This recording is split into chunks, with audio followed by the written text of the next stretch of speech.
Sunday 13th of February 2022.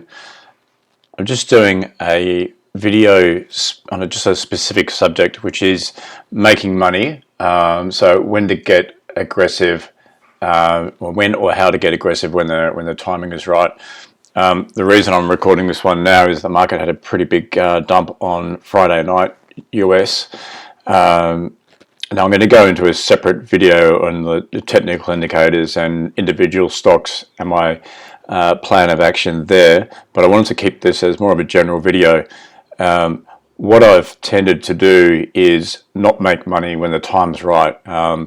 So at the end of 2018, I actually called that one pretty well. Around October, I thought this could be the next Armageddon and got out of stocks, and it looked like a bit of a genius there. I think the Nasdaq went down 20% pretty quickly, and I can't remember what I was down, but it was nothing like that. And same with the pandemic. I actually saw the pandemic coming, February 2020. Got out of stocks feeling pretty smug, and then I wasn't ready for when the turn came, and didn't make the serious money that other sort of good traders did when the time was right. So I don't want to make the same mistake again. There's no point in doing all this work if I'm not going to make the money when there's big money to be had, when the market's sort of ready to go, leadership's breaking out of the gates. So I've just made a few notes and I've incorporated this into my business plan. The first thing is to just make sure my mental capital is super strong. So the last thing I want to do is just be sort of beaten up as your bottom is approaching, and then sort of at that point you're just too scared to stand up and start making those trades that are probably going to seem pretty bold at the time. I had it. My mental capital got shot early last year, 2021, when March, so late Feb, March, and those growth stocks just got hammered. And it sort of really shook me up for the rest of the year. So I think the mental capital is just as important as keeping your financial capital in shape. The next one, and I've been sort of working on this thanks to my partner, is to just keep a simple business plan. So I've tended to get too much into the weeds and looking at what moving averages are working, what's working, what doesn't work, and then you end up with, it's just probably a general sort of shortfall of mine, and then you end up with paralysis by analysis. I think a lot of the podcasts I've seen with the really great traders is that they spend years working on their strategy and mindset, but then ultimately they keep it pretty simple. If the trade is not in their system, they don't take it. If it is, they take it. Manage risk tightly.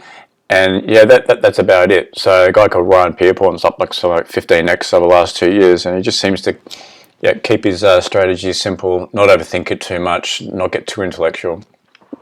So I don't exactly have a one-page business plan, but it's a 6 or 7 page. And if I make a change or addition to that, I usually now just try and do it at the sacrifice of something else. So I just don't end up just collecting ideas. I try and synthesize my ideas and learnings down into a very short and easy to read business plan. Get focused. So what's happened is I get out, stocks sell off, I feel smug, and I take my eye off the ball, start doing other things, start getting bored with the market, think I'm a bit smarter than the market, and of course I'm not. So what I need to do a better job at, and I'm definitely going to do it this time in this sell-off, is keep the eye on the ball, have a daily routine, try and do a daily video, make sure I'm watching all the market indicators, what the leadership stocks are, because what I want to be make sure I do is have my my eye on the ball when things are coming good, and not sort of trying to play catch up at that point. I really did that in 2020. It was things just happened so quickly, and I just wasn't ready. I wasn't nimble enough just to get going. When the market starts giving a signal, a green or double green, for me is I'm going to have to just start to be a bit more brave and start testing it out. Now I need to sort of define that a bit better. Like, do I put 2 stocks on, 1 option on, or 3 positions. I don't quite know, but I need to be prepared when the market is giving the signal, even though everyone's probably saying the opposite, is to start getting back in. And also be prepared to get back out quickly if that turns out to be a false start or a dead cat bounce. Again, I need to make sure my mental capital is nice and strong. And if I've just taken some huge losses or some unnecessary losses, that's it's no good for your psychology. The next point is, I'll go down the Twitter rabbit hole a little bit. There's plenty of smart people, and most of them are smarter than me, and bears always come up with impressive sounding reasons why markets are going to collapse or a stock's going to collapse. And they sound particularly smart when they've got confirmation bias behind their back, which is stock prices going down. What will happen is stocks will start climbing a wall of worry. Those people who think it's Armageddon are going to sound smart, but if the charts and indicators are saying it's time to get back in, then it's just time to get back in. So it's a lovely term, that stock climb the wall of worry, and it's definitely true.